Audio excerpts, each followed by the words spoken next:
सोचिए, मतलब जरा कल्पना कीजिए एक ऐसे खिलाड़ी की जिसका टेस्ट मैच की सबसे मुश्किल पारी यानी चौथी पारी में औसत 100 से भी ज्यादा का है। और वो भी उन मैचों में जो टीम ने जीते हों। बिल्कुल, मतलब इस मामले में वो सचिन तेंदुलकर, ब्रायन लारा और रिकी पॉन्टिंग जैसे दिग्गजों से भी आगे हैं। लेकिन और यहाँ सबसे बड़ी हैरानी की बात है, 100 से ज्यादा टेस्ट मैच खेलने वाले इस लीजेंड ने अपने पूरे करियर में एक भी वनडे वर्ल्ड कप नहीं खेला। देखिए, ये भारतीय क्रिकेट के इतिहास का शायद सबसे बड़ा विरोधाभास है। हम हमेशा मानते हैं ना कि जो सबसे बेहतरीन है वो हर बड़े मंच पर दिखेगा ही। हाँ, जाहिर सी बात है। लेकिन इस खिलाड़ी की कहानी हमें ये सोचने पर मजबूर करती है कि महानता को मापने के हमारे जो पैमाने हैं वो शायद पूरी तरह से सही नहीं है। एकदम सही कहा आपने। और आज के इस डीप डाइव में हमारा मकसद यही है कि हमारे पास जो भी ऐतिहासिक डेटा, ताजा खबरें और स्टैटिस्टिक्स हैं, उनका विश्लेषण करके हम इस खामोश महानता को समझ सकें। आज 29 मार्च 2026 है और आज सुबह ही बैंगलोर से वो खबर आई है ना। बीसीसीआई के सेंटर ऑफ एक्सीलेंस से एक बहुत ही दिलचस्प खबर आई है। वहाँ फील्डिंग कोचों के लिए एक खास वर्कशॉप चल रही है। और क्या आप अंदाजा लगा सकते हैं कि उस वर्कशॉप को लीड कौन कर रहा है? वीवीएस लक्ष्मण। जी हाँ, नेशनल क्रिकेट एकेडमी के हेड वीवीएस लक्ष्मण। और सिर्फ वही नहीं, उनके साथ टी दिलीप, मुनीश बाली और शुभदीप घोष जैसे नाम भी वहाँ मौजूद हैं। और इसमें एक और अहम बात जुड़ती है।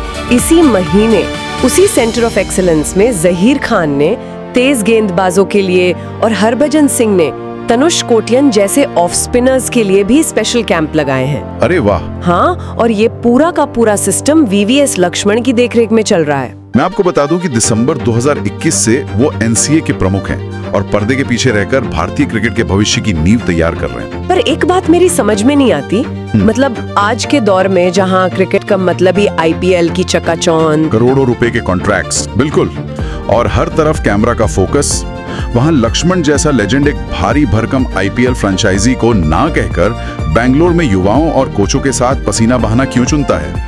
आजकल तो सब कुछ पैसों और शोर शराबे के इर्द गिर्द ही घूमता है ना। देखिए, उन्हें बड़े ऑफर्स नहीं मिलते, ऐसा बिल्कुल नहीं है।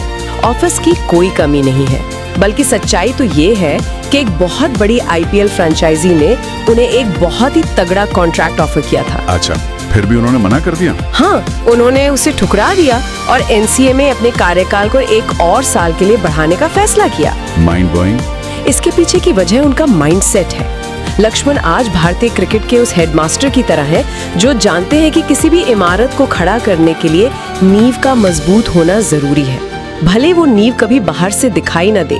राहुल द्रविड़ ने जो इंडिया ए टूर प्रोग्राम शुरू किया था ना, उसे वे आज बहुत ही खामोशी से आगे बढ़ा रहे हैं। और ऐसा भी नहीं है कि उन्हें पैसों की कोई कमी है। जो रिपोर्ट्स हमारे पास हैं वो बताती हैं कि उनकी नेटवर्थ आज लगभग 100 करोड़ रुपए है। बिल्कुल। उनके पास बीसीसीआई का कॉन्ट्रैक्ट है, पेप्सी और माई 11 सर्कल जैसे ब्रांड्स के एंडोर्समेंट्स हैं। इसके अलावा पेटा और स्वच्छ भारत अभियान जैसे सोशल कॉज से भी जुड़े हुए हैं। हाँ, और मैदान के बाहर उनका प्रभाव सिर्फ विज्ञापनों तक सीमित नहीं है। वे अपनी पत्नी शैलजा के साथ मिलकर वीवीएस लक्ष्मण फाउंडेशन चलाते हैं। मैंने इसके बारे में पढ़ा है थोड़ा। ये फाउंडेशन आर्थिक रूप से कमजोर लेकिन होनहार बच्चों की पढ़ाई और उनके खेल के सपनों को पूरा करने में मदद करता है। मतलब जो इंसान मैदान पर हमेशा दूसरों के लिए खड़ा रहता था, वो मैदान के बाहर भी वही काम कर रहा है। ये बहुत ही दिलचस्प कनेक्शन है। मतलब जो उनकी पर्सनल लाइफ की फिलॉसफी है, वही उनके क्रिकेट करियर की भी फिलॉसफी रही। बिल्कुल सही कहा। लेकिन जब हम उनके करियर के आंकड़ों की तरफ देखते हैं तो वो इतने भी खामोश नहीं लगते। 134 टेस्ट मैचों में 45.97 की औसत से 8781 रन और 17 टेस्ट शतक। और उनका डोमेस्टिक क्रिकेट का रिकॉर्ड तो और भी हैरान करने वाला है। अरे हाँ, वो तो सच में डराने वाला है। हाँ, अगर आप 1999-2000 के रणजी ट्रॉफी सीजन को ही ले लीजिए, उन्होंने सिर्फ 9 मैचों में 1415 रन बना डाले थे। भाई साहब, 9 मैचों में 1400 से ज्यादा रन। हाँ, और उस एक सीजन में उनके बल्ले से 8 शतक निकले थे। ये किसी भी एक रणजी सीजन में सबसे ज्यादा रनों का ऐसा रिकॉर्ड है जिसे तोड़ना आज भी बल्लेबाजों के लिए एक सपना ही है। और सिर्फ एक सीजन की बात नहीं है। रणजी ट्रॉफी के इतिहास में जिन खिलाड़ियों ने 5000 से ज्यादा रन बनाए हैं, उनमें लक्ष्मण का औसत सबसे ज्यादा है, 80.06। घरेलू क्रिकेट में उन्होंने 2 तिहरे शतक भी लगाए हैं।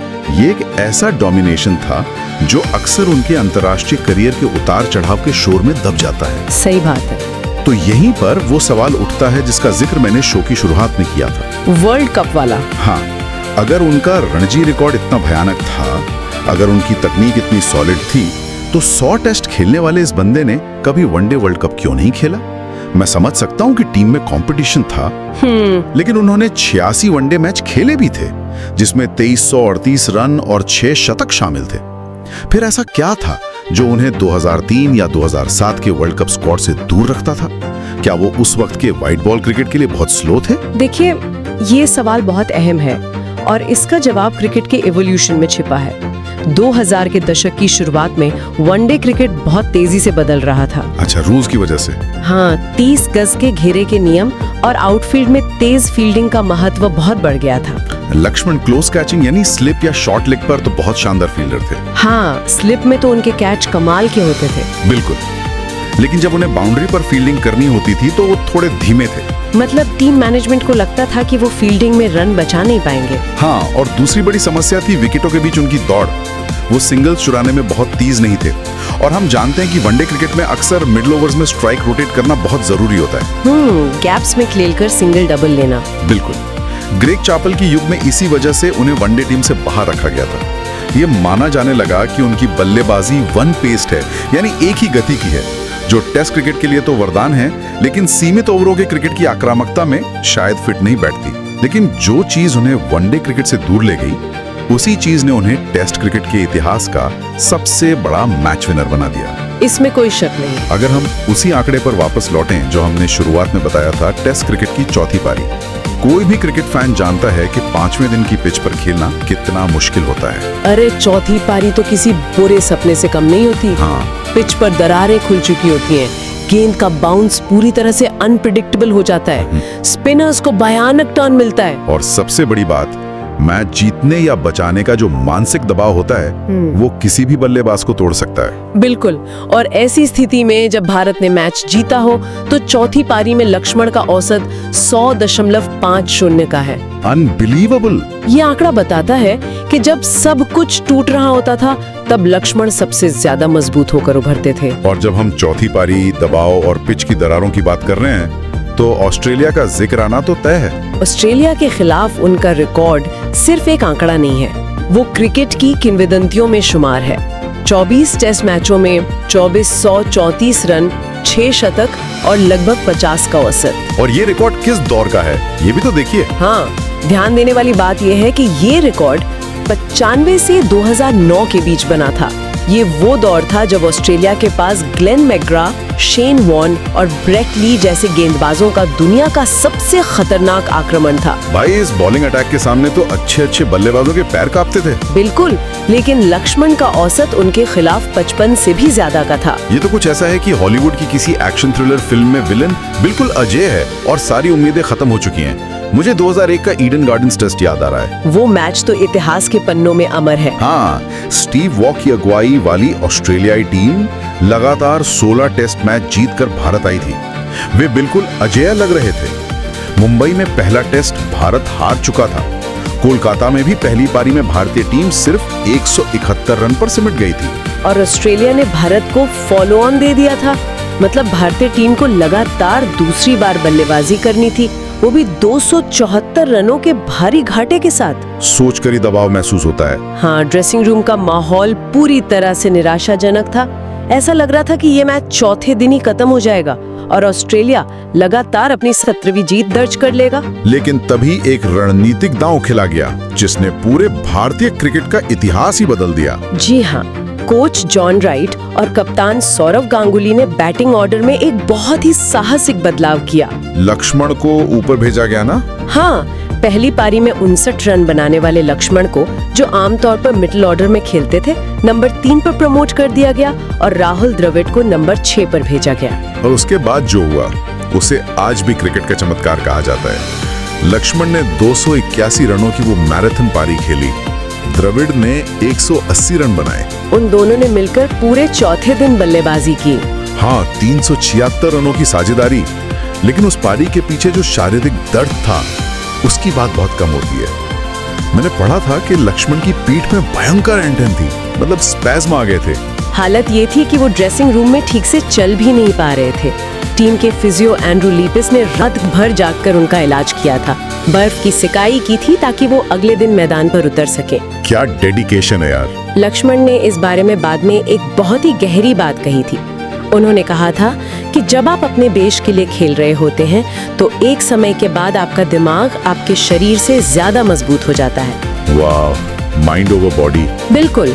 उस मैच में उनका शरीर पूरी तरह से जवाब दे चुका था, लेकिन उनकी मानसिक दृढ़ता इतनी मजबूत थी कि उन्होंने दर्द को पूरी तरह से इग्नोर कर दिया। लेकिन दर्द के अलावा एक और चीज थी जो इग्नोर नहीं की जा सकती, शेन वॉर्न। मैं यहाँ एक टेक्निकल चीज समझना चाहता हूँ आपसे। पूछिए।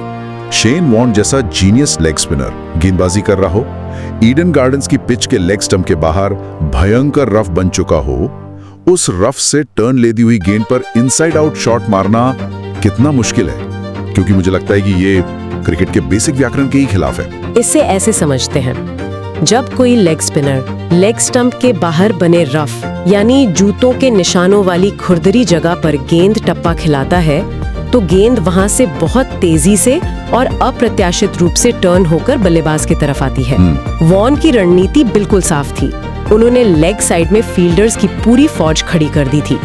उनका मकसद था कि लक्ष्मण या तो रन न बना पाए या फिर पैड पर गेंद खाकर एलबीडब्ल्यू आउट हो जाए। ये क्लासिक ट्रैप था। तो फिर लक्ष्मण ने इस ट्रैप को कैसे तोड़ा? अपनी कलाइयों के जादू से लक्ष्मण के पास गजब की टाइमिंग और बेहद लचीली कलाइयां थीं। जब गेंद लेग स्टंप के बाहर टप्पा खाकर अंदर की तरफ स्पिन हो रही होती थी तो कोई भी आम बल्लेबाज उसे लेग साइड में ही खेलने की कोशिश करता। हाँ, स्पिन की दिशा में। लेकिन लक्ष्मण गेंद का बिल्कुल आखिरी माइक्रो सेकंड तक इंतजार करते थे और फिर अपनी कलाइयों के सहारे बल्ले का फेस खोलकर स्पिन की दिशा के बिल्कुल विपरीत जाकर उसी गेंद को कवर्स और मिड ऑफ के बीच से बाउंड्री के पार भेज देते थे। ये तो बायोमैकेनिक्स के हिसाब से भी बहुत मुश्किल है यार। आप स्पिन के खिलाफ जाकर शॉट खेल रहे हैं। बिल्कुल। शेन वॉर्न खुद बाद में अपनी किताब और इंटरव्यूज में ये बात मान चुके थे कि उन्हें समझ ही नहीं आ रहा था कि इस आदमी को गेंद कहाँ डालें। मतलब वॉर्न जैसे बॉलर क्लूलेस हो गए थे। हाँ, अगर वो ऑफ स्टंप पर डालते तो लक्ष्मण उसे लेग साइड में मार देते और अगर लेग स्टंप के बाहर डालते तो वो इनसाइड आउट खेलकर कवर्स के ऊपर से मार देते। वॉर्न ने कहा था कि लक्ष्मण एकमात्र ऐसे बल्लेबाज थे जो उनकी अच्छी गेंदों को भी आसानी से बाउंड्री में तब्दील कर देते थे। कमाल है। और उसी मैच में हरभजन सिंह ने भारत के लिए टेस्ट इतिहास की पहली हैट्रिक भी ली थी।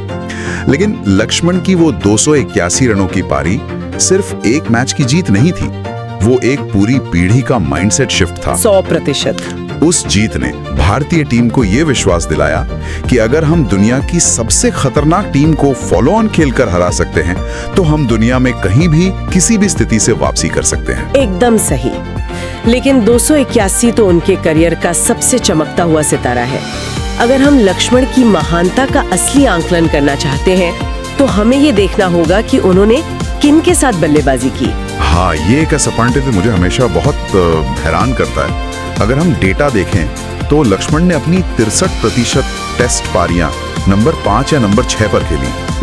मतलब जब वो मैदान पर आते थे तब अक्सर आधा टॉप ऑर्डर पवेलियन लौट चुका होता था और थोड़ी देर में उनके सामने पुच्छल्ले बल्लेबाज आ जाते थे, टेलेंडर्स। और यही वजह है कि उनके 15% टेस्ट इनिंग्स नॉट आउट रहे। क्रिकेट के इतिहास में नंबर 5 और 6 के सर्वश्रेष्ठ बल्लेबाजों की सूची में लक्ष्मण का नाम सबसे ऊपर के कुछ खिलाड़ियों में आता है। सच बताऊं तो मुझे बहुत फ्रस्ट्रेटिंग लगता है। क्यों? मतलब सोचिए ना, आप एक वर्ल्ड क्लास बैटर हैं, आप 70 या 80 रन पर खेल रहे हैं, आपको अपनी सेंचुरी पूरी करनी है, लेकिन सामने एक फास्ट बॉलर बैटिंग करने आ गया जिसे बैट पकड़ना भी ठीक से नहीं आता। हाँ, वो तो है। अब आपको अपनी बैटिंग से ज्यादा इस बात की चिंता करनी है कि सामने वाले को कैसे बचाना है। ये तो एक तरह का मेंटल टॉर्चर है। ये मेंटल टॉर्चर तो है, लेकिन यहीं पर लक्ष्मण का असली जीनियस सामने आता है। पुछल्ले बल्लेबाजों के साथ बैटिंग करना सिर्फ एक तकनीकी काम नहीं है, ये पूरी तरह से एक मनोवैज्ञानिक खेल है। मनोवैज्ञानिक कैसे? इसके लिए आपको मैदान पर एक बल्लेबाज के साथ साथ एक स्पोर्ट्स साइकोलॉजिस्ट भी बनना पड़ता है। ऐसे थोड़ा और समझाएं प्लीज। आपको याद है 2010 का मोहाली टेस्ट, वो भी ऑस्ट्रेलिया के खिलाफ था। भारत को जीत के लिए 216 रन चाहिए थे और 124 रन पर 8 विकेट गिर चुके थे। हाँ, वो मैच तो रोंगटे खड़े करने वाला था। बिल्कुल। लक्ष्मण को फिर से कमर में भयंकर दर्द था और सुरेश रैना उनके रनर बनकर मैदान पर आए थे। उनके साथ क्रीज पर थे ईशांत शर्मा। अब ऐसी सिचुएशन में लक्ष्मण क्या करते थे? वो गणित और मनोवैज्ञानिक दोनों का इस्तेमाल करते थे। गणित का इस्तेमाल कैसे? देखिए, उन्हें हर ओवर को कैलकुलेट करना होता था। वो ओवर की पहली 2 या 3 गेंदों पर रिस्क लेकर बाउंड्री खोजने की कोशिश करते थे। अच्छा, ताकि रन भी आते रहें? हाँ, फिर चौथी या 5वीं गेंद पर वो गैप ढूंढकर एक सिंगल लेते थे, ताकि ओवर की आखिरी गेंद ईशांत शर्मा को खेलनी पड़े। और फिर अगले ओवर की पहली गेंद पर ईशांत को सिंगल लेकर स्ट्राइक लक्ष्मण को वापस देनी होती थी। एकदम सही। ये स्ट्राइक रोटेशन का एक बहुत ही जटिल गणित है। अगर एक भी कैलकुलेशन गलत हुई तो सामने वाला पुछल्ला बल्लेबाज आउट हो सकता है। और इसमें जो साइकोलॉजिकल हिस्सा था वो क्या था? साइकोलॉजिकल हिस्सा ये था कि लक्ष्मण कभी भी अपने बॉलर्स पर चिल्लाते नहीं थे। वो उनके पास जाते, उनसे बात करते और उन्हें ये विश्वास दिलाते कि तुम खेल सकते हो, बस गेंद पर नजर रखो। मोहाली में उन्होंने ईशांत शर्मा के साथ 81 रनों की पार्टनरशिप की थी। और जब ईशांत आउट हुए तो प्रज्ञान ओझा मैदान पर आए। हाँ, और ओझा के साथ मिलकर लक्ष्मण ने वो मैच 1 विकेट से जिता दिया। वो 73 रन बनाकर नाबाद रहे थे। उन्होंने कभी भी अपने शतक की परवाह नहीं की। टीम हमेशा पहले। और इस बात का सबसे बड़ा सबूत अगस्त 2012 में उनका संन्यास लेना था। वो भी एक बहुत ही खामोश विदाई थे। बिल्कुल। न्यूजीलैंड के खिलाफ घरेलू सीरीज के लिए टीम चुनी जा चुकी थी। उनका नाम स्क्वाड में था। वो आराम से अपने होम ग्राउंड हैदराबाद में फेयरवेल मैच खेल सकते थे। हाँ, पूरे स्टेडियम में उनके नाम का शोर मच सकता था। लेकिन उन्होंने सीरीज शुरू होने से ठीक पहले संन्यास की घोषणा कर दी, सिर्फ इसलिए ताकि उनकी जगह किसी युवा खिलाड़ी को मौका मिल सके और वो युवा टीम के आगामी कड़े विदेशी दौरों के लिए खुद को तैयार कर सके। कोई शोर नहीं, कोई फेयरवेल मैच की मांग नहीं, बस एक प्रेस कॉन्फ्रेंस की और क्रिकेट को अलविदा कह दिया। ये उनका चरित्र था। उन्होंने 16 साल के एक लंबे और शानदार करियर के बाद जब संन्यास लिया तो उनकी आंखों में आंसू जरूर थे, लेकिन उनके फैसले में वही स्पष्टता और ठहराव था जो उनके कवर ड्राइव में हुआ करता था। उन्होंने कभी भी खेल से बड़े होने की कोशिश नहीं की। बल्लेबाजों के साथ किया गया वो मेंटल स्ट्रगल, 2010 का मोहाली टेस्ट और आज 2026 में एनसीए में उनकी खामोश भूमिका। वीवीएस लक्ष्मण सिर्फ एक कलाई के जादूगर, ये एक शानदार बल्लेबाज नहीं थे। वो असल में उस दौर में भारतीय क्रिकेट की रीढ़ थे। उन्होंने अपने शांत और कलात्मक खेल से 2000 के दशक में भारत को टेस्ट क्रिकेट की एक ऐसी महाशक्ति बनाया जिसने विदेशों में जीतना सीखा। और जो सबसे बड़ी सीख हमें आज के इस विश्लेषण से मिलती है वो ये है कि किसी सिस्टम पर गहरा और स्थायी प्रभाव डालने के लिए आपको हमेशा सबसे ज्यादा आक्रामक होने या सबसे ज्यादा शोर मचाने की जरूरत नहीं होती। बिल्कुल सही बात है। लीडरशिप का मतलब हर बार फ्रंट से लीड करना नहीं होता। कभी कभी इसका मतलब पीछे खड़े होकर गिरती हुई दीवार को सहारा देना भी होता है। असली कीमत संकट के समय डटे रहने में है, तब जब सबको आपकी सबसे ज्यादा जरूरत हो। क्या बात है, बहुत ही गहराई है इस बात में। और ये चीज आज के क्रिकेट को देखते हुए और भी ज्यादा रिलेवेंट हो जाती है। आज का T20 क्रिकेट किसी ब्लॉकबस्टर एक्शन हॉलीवुड फिल्म की तरह है, जहां हर तरफ चौके छक्के उड़ रहे हैं, स्टंप्स की लाइट जल रही है, डीजे बज रहा है। हाँ, सब कुछ बहुत तेज और डेटा ड्रिवन है। लेकिन टेस्ट क्रिकेट और लक्ष्मण की वो पारियां किसी इंडी क्लासिक फिल्म जैसी हैं, जो धीरे धीरे अपना असर छोड़ती हैं और सालों तक याद रहती हैं। और वो क्लासिक फिल्में ही इस सिनेमा की असली आत्मा होती हैं। बिल्कुल। और इसी तुलना के साथ हम आज एक बहुत ही गहरे सवाल पर आकर रुकते हैं।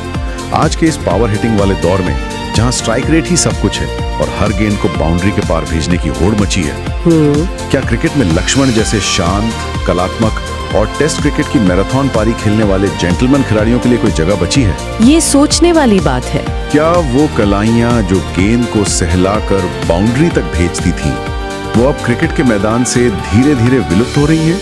या फिर ये खूबसूरत कला किसी नए रूप में वापस आएगी? आप सभी इस सवाल को अपने दिमाग में जरूर घुमाइएगा। हम फिर मिलेंगे एक नए विषय और एक नए गहरे विश्लेषण के साथ। बिल्कुल, तब तक के लिए सुनते रहिए।